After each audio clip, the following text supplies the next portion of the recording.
Hi guys, magandang hapon. Ang ating pag-uusapan ngayon ay again, basic again. Ito ay para do sa mga hindi technician ano kasi sa technician basic lang 'to. Ito ay tutorial para do sa mga simpleng katatayan or kananayan sa kanilang household or sa kanilang bahay na nakaka-experience ng problema sa ating aircon. So, ang ating aircon ay may capacitor especially do sa mga window type ano.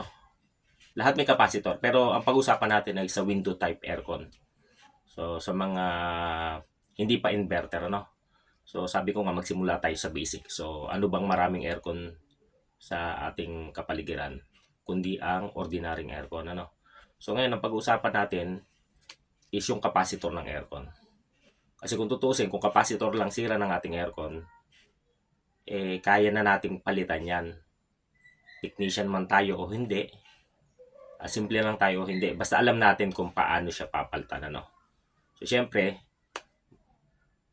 focus tayo kung paano natin nasabi na capacitor ang sira. So, capacitor ang sira kapag halimbawa ay naririnig mong umuugong ang compressor ng iyong aircon kapag sinaksak mo, pero walang binubugang lamig. So, possible, capacitor o kaya fan motor mismo ang sira o kaya yung mga switch niya, no? Pero focus tayo na ang sira halimbawa ay capacitor, no? Pagka ganun kasi ang pangyayari, ang una nating i-check capacitor, no? So halimbawa capacitor ng fan may problema pagka ganun. Yung umaandar ang compressor, hindi umaandar ang fan motor or yung blower, walang hangin na lumalabas. So ang sira doon ay yung capacitor ng fan motor.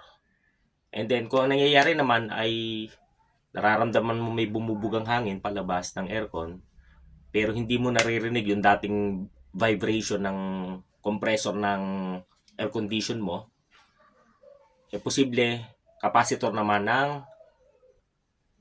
compressor ang may problema. So again, baka po may mag-comment na sasabihin hindi mo na nag-troubleshooting. So halimbawa tapos na tayo mag-troubleshooting and then nalaman natin na capacitor ang sira. So kung halimbawa ganun ang mga pangyayari,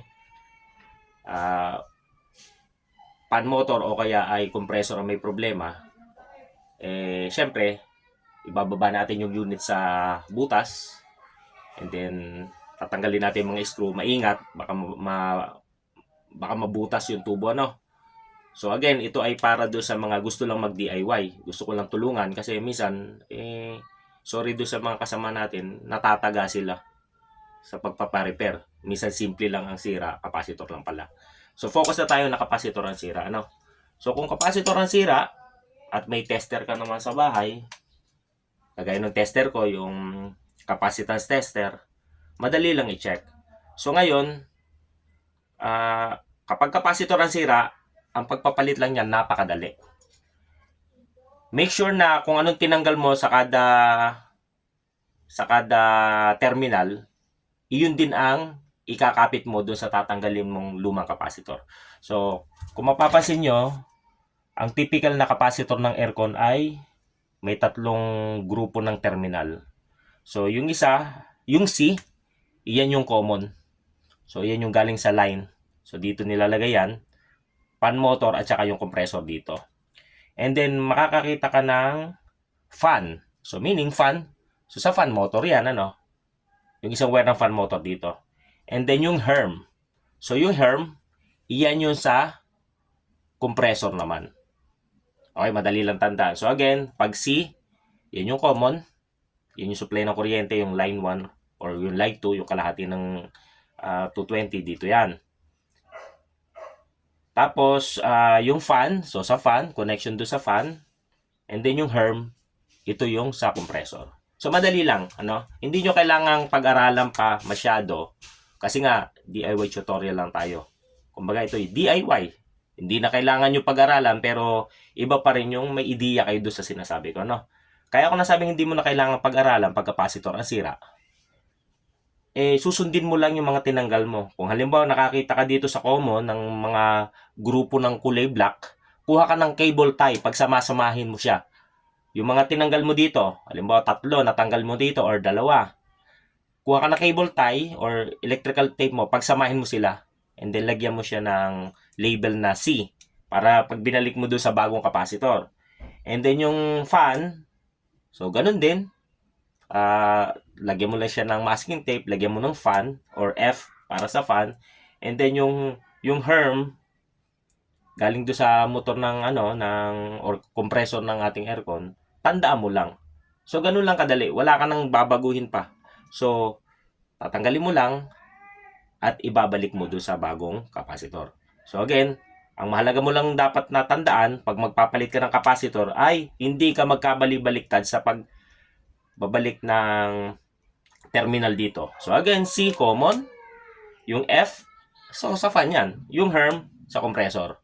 So ganun lang, So again, kung sakaling hindi kayo marunong gumawa, magto-troubleshooting lang kayo, magdi-DIY, at ang naging problema ng iyong aircon ay walang buga ng hangin, umaandar ang compressor, so ang may problema ang capacitor, posible ay sa fan. Kung umaandar naman yung fan, bumubuga, and then yung compressor naman walang vibration, ang posibleng may problema ang capacitor ay yung sa compressor side. Ito yung parang hindi siya nag-i-start, lagitik lang yung compressor, ayaw tumuloy. So, capacitor. So, again, ito ay basic tutorial. Kung may makapanood man po na kapwa ko technician, hindi ibig sabihin hindi nag-troubleshooting. Kasi nga, ang tutorial ko sa ating mga kasamahan or sa ating mga kapwa Pilipino ay yung DIY para hindi na sila gagastos or bibili. Pero syempre, ito ay guide nyo lang kung kaya nyo. Pero kung hindi nyo kaya, syempre tawag kayo technician. So may mga upload pa ako sa susunod. Papakitahan ko kayo ng wiring diagram nito kung paano gumagana. Okay? So dun muna tayo sa mga basic. So ano bang gamit meron tayo? Di ba basic? Yung mga ordinaryong aircon. So ganun lang po ang pag-alam kung sira ang capacitor ng aircon at kung paano magpalit. Hindi mo kailangan ng special skills or ng tester pa. Kasi once na ganun nangyari, pwede ka mag-trial and error, 350 to 450, bili ka. Same exact value. Kung nakikita mo halimbawa ng value ng capacitor mo is 20 at saka 3, ganon, or 15 plus 3. So yung 15, yung mataas ang UF or microfarad, iyan yung sa compressor. Yung mababa, laging sa fan motor. So, ganun lang po. Kung medyo hindi nyo na-gets, back nyo lang tong video and then analyze nyo. And then, pwede naman kayo magtanong, Okay guys, maraming salamat. So, basic tutorial po yung tinuturo ko. Huwag natin gawing komplikado. So, nakafocus tayo sa capacitor lang yung sira. Kaya hindi na tayo nagsabi kung ano-ano pang sira ng aircon. Yung kasi yung most common issue pagka hindi umaandar yung fan, umaandar ang compressor. O kaya, umaandar pan, ang compressor hindi. So, kung hindi man sa switch lang galing sa capacitor, una-una natin i-check. Lalo na pag tinanggal natin, pagka parang makalug siya or may mga sunog, or kung may tester kayo, marunong kayo mag-test, madali lang naman malalaman kung sira. Pero kung wala kayong tester, and then yung sinabi kong problema, yun yung na-encounter nyo sa fan at saka sa compressor. So, pwede kayong bumili na ng ganito, 350 to 400, So, pwede nyo gawing stock kasi soon mababasted din naman yung ganito ng aircon nyo. Okay guys, ganun lang po. Maraming salamat sa panonood. Marami pa po akong ituturo sa inyo. So, sorry do sa mga kasama natin technician, hindi ko tinuturo sa tao to kasi hindi naman lahat kaya nilang i-adapt yung ating itinuturo. Pero masarap pa rin mag-share, di ba? Kasi alam naman natin, marami nang lumalaganap na nag-i-scam ngayon sa mga customer. So, kaya ang mga ina-upload ko is yung magbibigay kaalaman sa customer. Alam ko, hindi naman nila kakalikutin mag-isa yun Ipapagawa pa rin nila. Pero iba yung may idea sila para hindi sila ma-overcharge. Okay, maraming salamat guys. God bless you.